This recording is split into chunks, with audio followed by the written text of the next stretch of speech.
Hello everyone, welcome to my channel. Students, today I have brought for you some questions on using appropriate adjectives. Adjectives are the words qualifying nouns. तो आइए देखते हैं blank spaces में के बाद आने वाले नाउन के साथ किस तरह का appropriate adjective आ सकता है।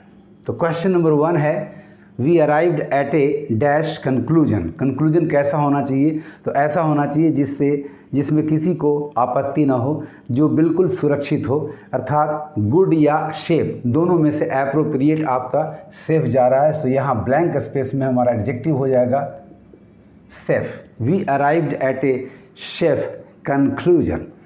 Question number 2 India wants dash man to do his duty. Bharat चाहता है, देश चाहता है हर आदमी से, यानी यहाँ एवरी का सेंस जा रहा है और इच का जा रहा है। चूँकि इंडिया की पॉपुलेशन अनसर्टेन है, ये कहना मुश्किल है कि कितने लोग यहाँ हैं। जब भी नंबर अनसर्टेन हो तो एवरी का प्रयोग करते हैं, और नंबर सर्टेन हो, नोन हो, रजिस्टर्ड हो, दायरा छोटा हो तो इच का प्रयोग करते हैं। तो यहाँ एप्रोप्रिएट एडजेक्टिव आपका होगा every. India wants every man to do his duty. Question number 3 I know it is a dash excuse. Excuse बहाना हमेशा नेगेटिव ही होता है और जनरली वो पकड़ा जाता है। तो पकड़ा जाने वाला बहाना को हम लेम एक्सक्यूज कहते हैं। So I know it is a lame excuse. लंगड़ा बहाना, अर्थात कोई व्यक्ति लंगड़ा कर चलेगा तो पकड़ में आ जाएगा कि उसकी चाल में थोड़ी गड़बड़ है। तो बहाना में गड़बड़ होना लेम एक्सक्यूज कहलाता है। Number 4 every cloud has A. Cloud means किसी चीज़ को ढका हुआ, अर्थात एक तरह से निराशा, लेकिन उसमें एक लाइनिंग दिखाई पड़ती है चमचमाती हुई, यानी आशा की किरण का सेंस जा रहा है। तो प्रोवर्बियली यहाँ एक एप्रोप्रिएट एडजेक्टिव होगा silver. Every cloud has a silver lining. Every cloud has a silver lining.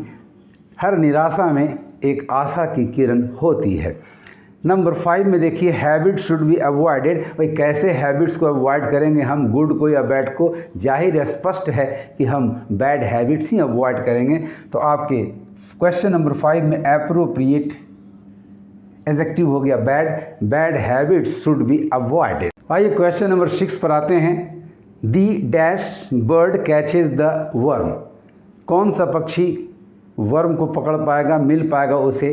तो जो पहले उठेगा सवेरे उठेगा। कहावत भी है जो जागे वो पावे। तो यहाँ पर एप्रोप्रिएट एडजेक्टिव आपका अर्ली आ रहा है।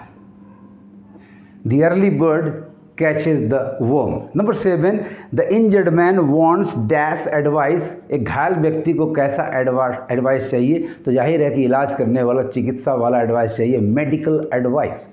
सो क्वेश्चन नंबर 7 में एप्रोप्रिएट एडजेक्टिव हुआ medical. An injured man wants medical advice. Question number 8 dash anxiety has undermined his health. भाई ज़रूरत से ज़्यादा एंजाइटी ही किसी के स्वास्थ्य को प्रभावित, बुरा असर डाल सकता है। तो यहाँ एप्रोप्रिएट एडजेक्टिव आपका हो गया over. Over anxiety has undermined his health. Question number 9 he walks with a dash step. या तो चलते समय आपके स्टेप लॉन्ग होंगे या शॉर्ट होंगे। लॉन्ग स्टेप या शॉर्ट। लॉन्ग स्टेप से चलना स्वास्थ्य के लिए लाभदायक होता है। सो एप्रोप्रिएट एडजेक्टिव आपका हो गया long. He walks with a long step. Number 10 आपका है ही वोन डैश फेम। भाई प्रसिद्धि बड़ी होनी चाहिए। सो एप्रोप्रिएट एडजेक्टिव आपका है great. He won great fame. Now come to question number 11 have you ever heard of a dash gas. क्या आपने इस तरह के गैस के बारे में सुना है? तो डेंटिस्ट डेंटल ऑपरेशन करने के लिए, दांत वगैरह उखाड़ने के लिए हंसाने वाला गैस का प्रयोग करते हैं। पुलिस भीड़ को तितर बितर करने के लिए टीयर गैस का प्रयोग करते हैं। यानी 2 तरह के एडजेक्टिव्स की संभावना बन रही है स्टूडेंट्स, एक लाफिंग और एक टीयर। दोनों में एप्रोप्रिएट आपका लाफिंग जा रहा है। सो आपका एप्रोप्रिएट एडजेक्टिव लाफिंग होगा। Have you ever heard of a laughing gas. Number 12 में आइए, he won the dash prize. Prizes first prize हो सकता है, सेकंड हो सकता है, थर्ड हो सकता है, बट आम व्यक्ति, सामान्यतः व्यक्ति फर्स्ट प्राइज की कामना करता है। तो एप्रोप्रिएट एडजेक्टिव फर्स्ट होगा, he won the first prize. ठीक उसी तरह से 13 में आइए, have you any dash reason to give. Reason कैसा होना चाहिए? प्रबल होना चाहिए, स्ट्रॉन्ग होना चाहिए। सो आपका एप्रोप्रिएट एडजेक्टिव क्वेश्चन नंबर 13 में स्ट्रॉन्ग जा रहा है। Have you any strong reason to give. 14 में देखिए, she gave me a dash reward. Reward अच्छा खासा होना चाहिए। अच्छे रिवार्ड को हम हैंडसम रिवार्ड कहते हैं। So your appropriate adjective in question number 14 will be handsome.